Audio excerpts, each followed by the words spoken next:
guys, welcome you again in our YouTube channel. This is Danishri, the tutor of Care Ready. So hope you will be all fine. Today I am coming. Today I am coming with a very interesting and important topic: the environment, which is a broad subject in which lots of aspirants make their future in that very kind of subject. So the environment क्या होता है, आज हम इसके बारे में जानेंगे. ये सबों के लिए है, चाहे वो स्टूडेंट्स हो, चाहे कोई भी हो, कोई भी सिविलाइज्ड पर्सन हो या कोई भी पर्सन हो, उसके लिए आज इंफॉर्मेशन है अबाउट द इन्वायरमेंट, क्या होता है. क्योंकि इनकमिंग डेज में इसका जो सेलिब्रेट किया जा रहा है, इन्वायरमेंट डे क्यों सेलिब्रेट किया जा रहा है, इसका पर्पस क्या है, मोटिव क्या है, वो हम बता देंगे इस आज के इस स्लाइड में. सो आज मैं बहुत दिनों के बाद आपसे रूबरू हो चुका हूँ, रूबरू आया हूँ. सो क्योंकि कुछ और अल्हम्दुलिल्लाह क्योंकि कुछ बिजी शेड्यूल चल रहा था, और अल्हम्दुलिल्लाह आज हमारा जो एग्जाम था अपने डिस्ट्रिक्ट शोपियान में जो एग्जाम चल रहा था थ्रू केरे रेडियो के चैनल से, केरे रेडी के एकेडमी से, that was accomplished, completed, smoothly conducted, very nicely.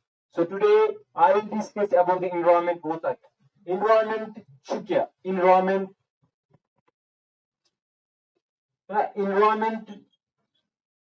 French word है, फ्रेंच में इसको कहते हैं, फ्रेंच वर्ड है इन्वायरमेंट, फ्रेंच वर्ड में इसको कहते हैं इन्विरॉन. ये फ्रेंच वर्ड है इन्विरॉन, और इंग्लिश में इसको कहते हैं एनसर्कल, यानी सराउंडिंग्स. इन्वायरमेंट क्या है, ये एक बहुत ही ब्रॉड टर्म है. इन्वायरमेंट अगर हम समझेंगे तो मैं आपको ब्रीफली और नाइसली या ल्यूसिड मैनर में आपको बता देता हूं इन्वायरमेंट होता क्या है. और यूनाइटेड नेशंस इन्वायरमेंट प्रोग्राम जो हेल्ड किया गया है, जो यूनाइटेड नेशंस जो हेल्ड किया गया है 5 जून जो world environment day United Nations every year जो हम सेलिब्रेट करें अक्रॉस द वर्ल्ड ग्लोबली. और यूनाइटेड नेशन इन्वायरमेंट प्रोग्राम इसको कंडक्ट हेल्ड कर रहा है every year throughout the world. United Nation environment programme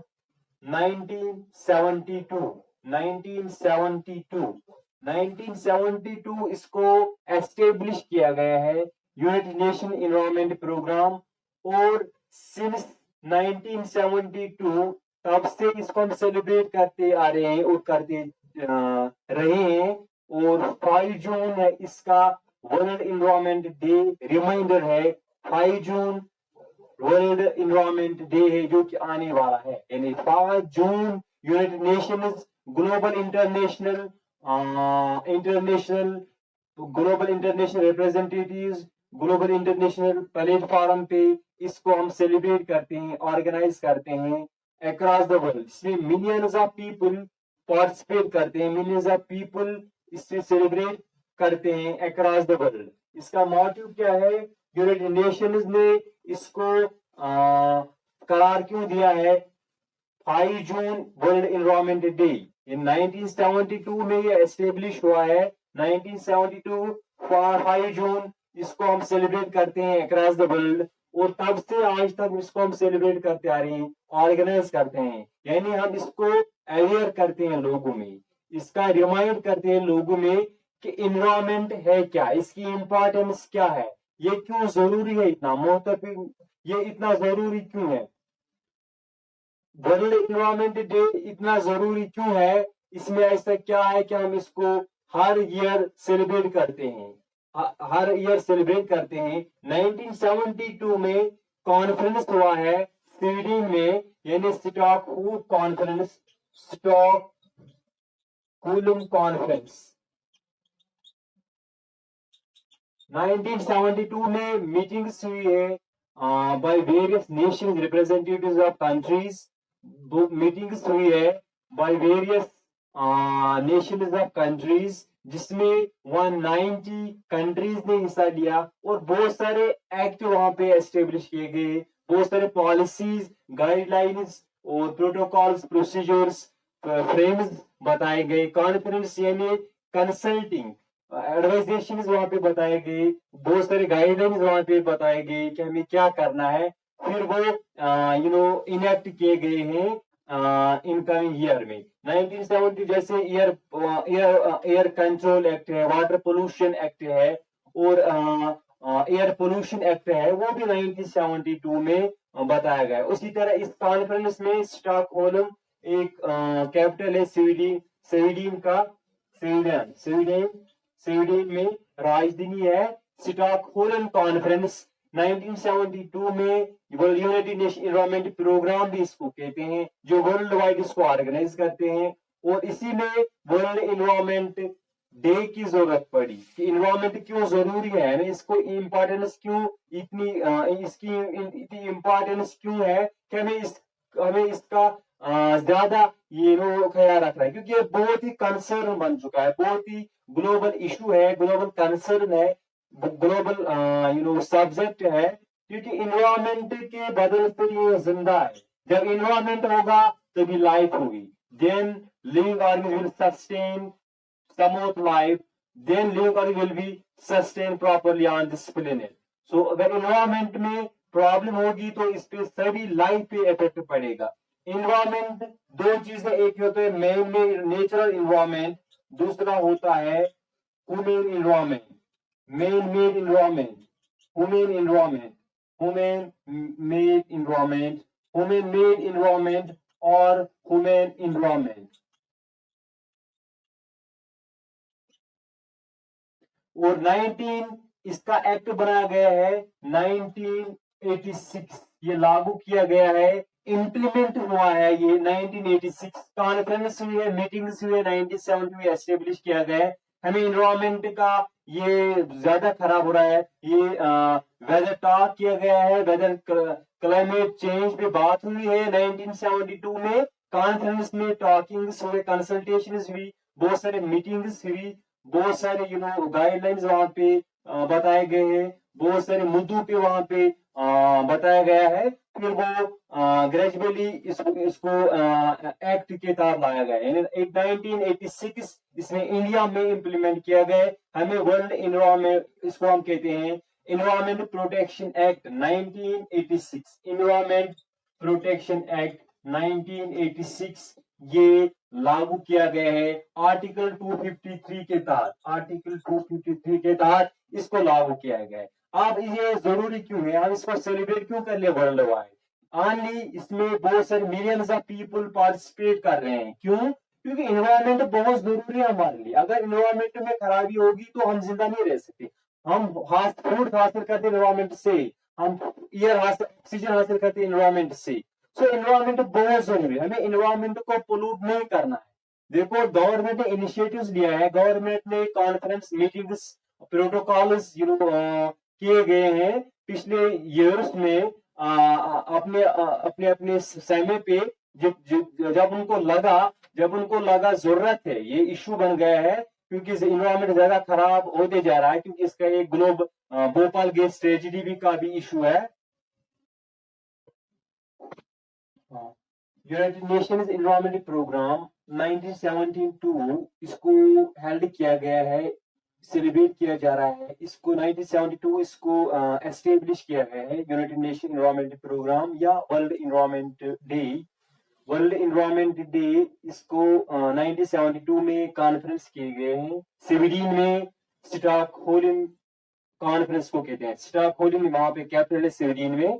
तो वहां पे ये फैसला लिया गया, डिसीजन रखे गए बहुत सारे साइकोलॉजिस्ट से, काउंसलर से, सीनियर से, बड़े बड़े स्कॉलर्स से कि हमें क्या करना है, कौन से स्टेप्स लेने हैं ताकि हमारा जो क्लाइमेट चेंज है इस पे ज्यादा असर ना पड़े।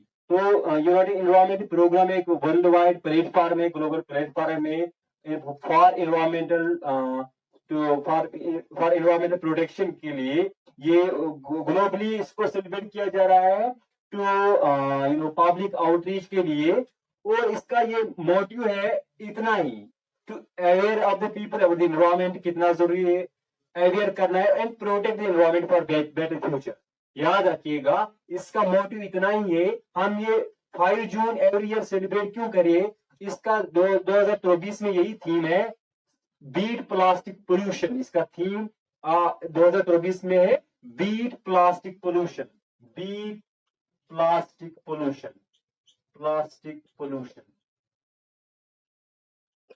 ये थीम है इसमें 2023 में, बीट प्लास्टिक पोल्यूशन। इसका एम ही है हमें यानी कि अवेयर करना, हमें अपने बच्चों को इनकलकुलेट करना है, इंस्टिल करना है, इम्प्लांट करना है, बेटा इंट्रोड्यूस करना है उनमें ऐसे एथिक्स अबाउट द इन्वायरमेंट डालने हैं कि इन्वायरमेंट बहुत जरूरी है, हमें ये पोल्यूट नहीं करना चाहिए। अगर हम इसको यूज करें but we should not pollute it.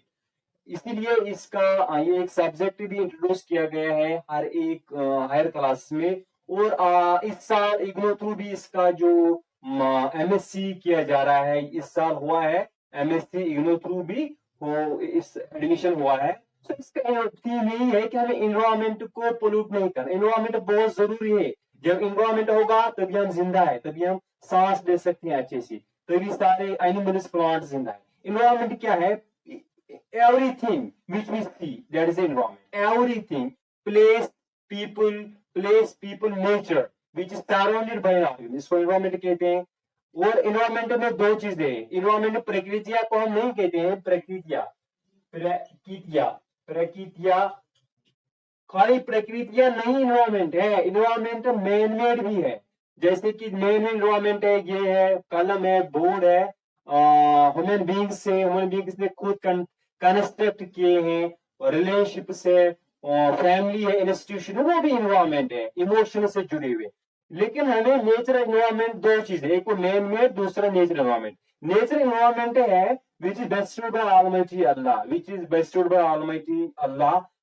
Nature environment है जिसमें सॉइल, एयर, वाटर, जो भी लैंड पड़ता है, फॉरेस्ट, वाइल्ड लाइफ, सो इसको हम नेचर एनवायरमेंट कहते हैं, जिसमें वर्ल्ड ऑफ लिविंग ऑर्गेनिजम्स आते हैं, उसको हम एनवायरमेंट कहते हैं। अब मोटिव यही है, हमें एनवायरमेंट को बचाना है, तहफ़्फ़ुज़ करना है, प्रोटेक्ट करना है। तो इसका पर्पज यही है to create awareness, to create better future for the future generation. So environment एज पर रैंडमली वेस्ट गार्बेज त्रावन सड़की पे कह, चाहे हम किसी भी, देखो हम सिंपल चीज इंडिविजुअल लेवल पे हेको कर, अगर मैं कंट्री पे, उनकी कंट्री स्टेट लेवल पे, डिस्ट्रिक्ट लेवल पे, इंडिविजुअल लेवल पे हम कर सकते हैं, हम खुद को बदला सकते हैं, चेंज कर सकते हैं, खुद में चेंज ला सकते हैं। देखो इन्वायरमेंट सराउंडिंग्स को कहते हैं, वन इज सराउंडिंग्स, ऑर्गेनिज्म की जो सराउंडिंग्स है उसको इन्वायरमेंट कहते हैं।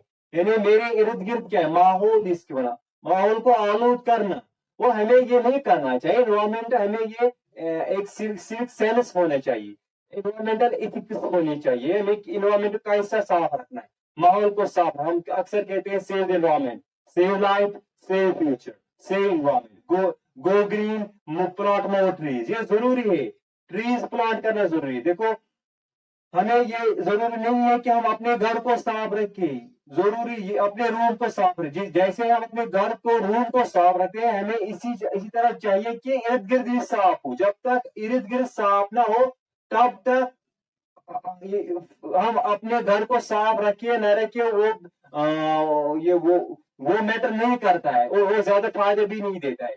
हमें चाहिए हम इर्द गिर्द को साफ रखें, माहौल को साफ रखें, इर्द गिर्द हमें गंदगी नहीं डालनी चाहिए, हमें प्रॉपर डस्टबिन यूज करना चाहिए, non biodegradable waste, polythene, plastic, बोतल, जो भी गार्बेज है हमें वो रेंडमली थ्रू नहीं करना चाहिए, हमें वो इनह्यूमनली थ्रू नहीं करना चाहिए, सड़क पे किसी को हार्म पहुंचाए। तो हमें प्रॉपरली डंप करना है, प्रॉपर प्लेस पे रखना है, फिर उसको प्रॉपरली डिस्पोज करना है। देखो हमें चाहिए अपने गांव में, घर में, इर्द गिर्द में, जो भी अपने विलेज में साफ रखिए। जब हम अपने विलेज को साफ रखिए तभी हम दूसरा भी साफ रख सकते हैं।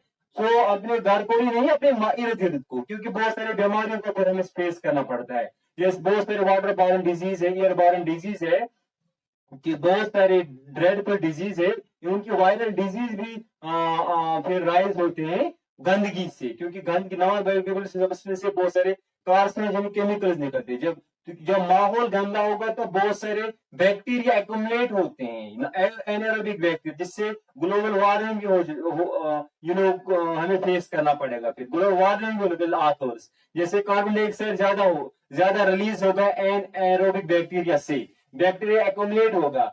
So because of decomposition of these wastes openly in the on the roads in the fields। हमें चाहिए सड़क प्रॉपरली डस्टबिन इंस्टॉल करने चाहिए, घर में, बाहर में, स्कूल में, इंस्टीट्यूशन में, सड़क पे। हमें अपने लेवल पे करना है, बाकी जो जिसको जो कहना है वो करे, लेकिन हमें अपने लेवल पे अपने माहौल को साफ रखना है। जब भी हमें टाइम आए हमें माहौल को साफ रखना है, हमें कूड़ा करकट नहीं फेंकना है। सो हमें चाहिए being a human, being a citizen of society, being a well citizen of the society, हमें चाहिए हमें इस इन्वायरमेंट को साफ रखना है, क्योंकि अगर ना इस इन्वायरमेंट को पोल्यूट किया हमें फिर बहुत सारे बीमारियों से फेस करना पड़ेगा, सामना करना पड़ेगा, और हमारी लाइफ स्पॉइल होगी फ्यूचर जनरेशन के लिए भी। So go green, be green, think green, and live green, breathe green, and think green. So wish you all the best. Thank you.